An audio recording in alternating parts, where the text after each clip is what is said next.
Voice of America Washington سے news minute کے ساتھ میں ہوں محمد عاطف۔ انڈونیشیا کے حکام کے مطابق تیز ہواؤں، 3 میٹر اونچی لہروں اور موسلادھار بارش کے باعث انہیں ایئر ایشیا طیارے کے حادثے میں ہلاک ہونے والوں کی لاشیں نکالنے میں مشکلات پیش آ رہی ہیں۔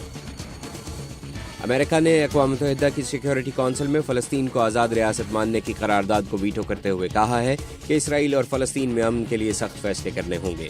قرارداد کو کامیابی کے لیے 15 رکنی کونسل میں 9 ووٹ درکار تھے، جبکہ اس کے حق میں صرف 7 ووٹ پڑے۔ یمن میں عید میلاد النبی کے اجتماع پر ایک خودکش حملے کے واقعے میں عورتوں اور بچوں سمیت 33 افراد ہلاک ہو گئے۔ ابھی تک کسی تنظیم نے دھماکے کی ذمہ داری قبول نہیں کی، لیکن شک ہے کہ یہ حملہ القاعدہ نے کیا ہے۔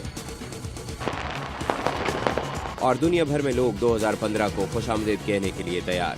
نیوزی لینڈ اور آسٹریلیا میں نئے سال کی آمد پر شاندار آتش بازی کا مظاہرہ کیا گیا۔ طیارہ حادثے کے باعث انڈونیشیا میں سال نو کی تقریبات منسوخ۔